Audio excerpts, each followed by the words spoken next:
ಎಪಿಎಂಸಿಯಲ್ಲಿ ಚಿಲ್ಲರೆ ತರಕಾರಿ ವ್ಯಾಪಾರವನ್ನ ಕೇಂದ್ರೀಕರಿಸಿ ವರ್ತಕರ ಗುಂಪುಗಳ ನಡುವೆ ಸಂಘರ್ಷ ಉಂಟಾಗಿತ್ತು.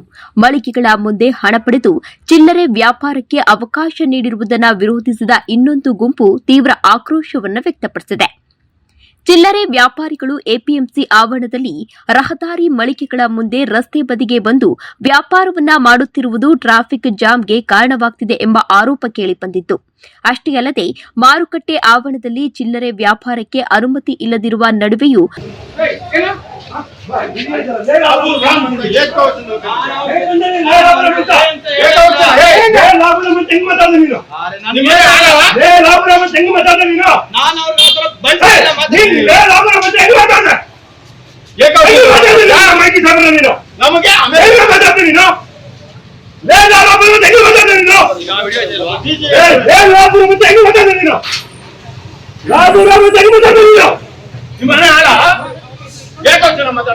ಐಪಿಎಸ್ ಆಫೀಸರ್ ನೀ ಸಂಬೋಧನೆ ಮಾಡಲ್ಲ, ಎಲ್ಲರೂ ಸಂಬೋಧನೆ ಮಾಡ್ಬೇಕ? ನಿಮ್ಗೆ ನೀನ್ ಸಂಬೋಧನೆ ಮಾಡಲ್ಲ, ಯಾರು ನಿಮ್ಮ ಅಪ್ಪ ನಿಮ್ಗೆ ಯಾರು ಸಂಬೋಧನೆ ಮಾಡಿ ಕಲ್ಸ್ಕೊಟ್ಟಿಲ್ಲ.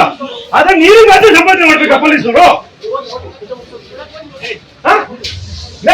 ಹೆಂಗ್ ಮಾತಾಡಿದ್ರೆ ನೀನು ಏನ್ ಮಾತಾಡ? ನೀನು ನಿನ್ಗೆ ಅವಕಾಶ ಕೊಡೋದಿಲ್ಲ. ನನಗೆ ಅಷ್ಟೇ ಮಾಹಿತಿ ಬೇಕಾಗಿರೋದು. ಈಗ ಅರೆಸ್ಟ್ ಮಾಡಿದ್ದೀವಿ, ಕೇಳಕ್ಕೂ ಒಂದು 5 ನಿಮಿಷ ಸಮಾಧಾನ ಮಾಡಿದ್ದೀನಿ. ಇನ್ನೊಬ್ಬ ಅರೆಸ್ಟ್ ಮಾಡಿದ್ದಾನೆ. ಅರೆಸ್ಟ್ ಮಾಡಿದ್ಕೆ ಬಂದ್ಬಿಟ್ಟು ಏಕವಚನದಲ್ಲಿ ದಬ್ಬಾಳಿಕೆ ಮಾಡ್ತಾನೆ. ಏಕವಚನದಲ್ಲಿ ನಮ್ಮ ಹಿರಿಯ ಅಧಿಕಾರಿಗಳಿಗೆ ಬೈತಾನೆ. ಜಾನಗಿರಿ ಇವನು ಉಪಾಧ್ಯಕ್ಷ ಅಂತೆ, KRS ಪಕ್ಷ ಅಂತೆ.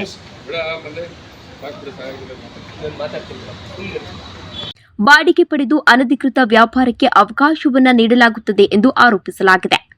ಇದರ ಜೊತೆಗೆ ರೈತರಿಂದ ಕಮಿಷನ್ ಹಾಗೂ ಚಿಲ್ಲರೆ ವ್ಯಾಪಾರಿಗಳಿಂದ ಬಾಡಿಗೆ ಪಡೆದ ಮೂಲಕ ಹಣ ಸಂಪಾದನೆ ನಡೆಯುತ್ತಿದೆ ಎಂಬ ಆರೋಪಗಳು ಗಂಭೀರ ರೂಪವನ್ನು ಪಡೆದುಕೊಂಡಿದ್ದು, ಇತರೆ ಮಳಿಗೆ ಮಾಲೀಕರಿಗೆ ಅನಾನುಕೂಲವಾಗುತ್ತಿದೆ ಎಂದು ಆರೋಪಿಸಿರುವುದರಿಂದ ಪರಿಸ್ಥಿತಿ ಉದ್ರಿಕ್ತಗೊಂಡಿದೆ.